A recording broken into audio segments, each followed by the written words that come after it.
Assalamualaikum warahmatullahi wabarakatuh. Halo semuanya, selamat datang di podcast Perdana Dewi, ruang inspirasi untuk generasi muda Indonesia. Saya Amifa dan saya Zatusba. Oke, di episode pertama kali ini kita mau ngobrol santai tentang sesuatu yang sangat penting dan sangat dekat dengan kita, yaitu tentang apa itu Genbi dan rupiah. Oke, yang pertama yang kita bahas dulu nih. Jadi Genbi ini karena bandingannya adalah Bank Indonesia. Nah, apa itu Bank Indonesia? Jadi itu apa sih? BI itu adalah Bank Republik Indonesia yang menjaga kestabilan rupiah. Ya. BI juga berperan penting dalam proses pembayaran, menjaga inflasi, dan menjaga kestabilan ekonomi negara. Oke, berarti BI ini sangat berperan penting untuk negara kita ya? Ya. Jadi kalau di BI boleh transaksi nggak? Tidak boleh. Tidak boleh. Berarti BI ini yang memonitoring seluruh bank-bank yang ada di Indonesia, teman-teman. Jadi istilahnya Bank Indonesia ini adalah bapak dari bank-bank yang ada di Indonesia. Oke. Selanjutnya Genbi. Nah, kita kan Genbi kan. Jadi teman-teman harus tahu ya, Genbi itu apa sebenarnya? Apa perbedaannya? Dan inilah bentuknya Genbi sendiri. Genbi adalah generasi baru Indonesia.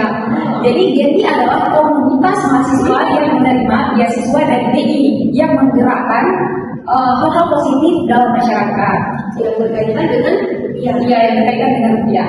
Oke, dan kita sebagai bagian dari Genbi punya tugas nih untuk menyebarkan semangat edukasi, terutama soal perubahan cinta rupiah dan kebanggaan terhadap Indonesia.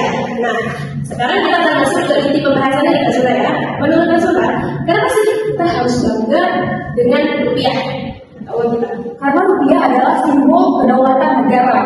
Uang kertas kita menggambarkan pahlawan nasional, keindahan alam dan budaya bangsa. Iya, itu tergambar ya di uang kertas kita terlihat jelas gambar-gambar pahlawan Indonesia, budaya kita sendiri dan keindahan alam Indonesia ya. Oke, kalau misalnya kita berbicara soal bangga, berarti kita juga perlu cinta ya. Iya. Jadi cinta rupiah ini gimana sih langkah konkretnya yang mengatakan itu cinta sama rupiah? Gimana tuh? Caranya? Melakukan seluruh transaksi menggunakan rupiah, menghindari memalsukan uang atau rupiah. Ya, jangan menggunakan uang palsu. Kalau kita ragu dengan uang keaslian uang tersebut, itu kita bisa pakai metode 3D. Dilihat, diraba, dan diterawang. Berarti itu bisa digunakan. Iya. Dengan melihat dulu nih, uangnya betul nggak uang saya terus gitu ya. Kemudian dia apa diraba dan diterawang ya. Oke. Nah, kalau paham rupiah artinya kita juga harus bijak nih dalam mengelola keuangan.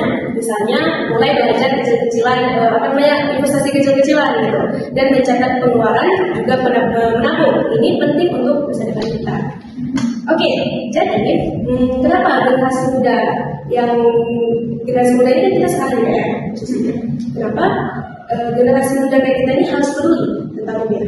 Karena kita adalah penggerak utama ekonomi di masa depan. Dengan bangga, cinta, dan paham rupiah, kita juga ikut menjaga kestabilan ekonomi dalam negara. Oke, berarti kita juga harus mulai tentang keuangan. Jangan apa-apa kita ikut beli gitu ya. Nggak boleh FOMO ya. FOMO harus menabung teman-teman.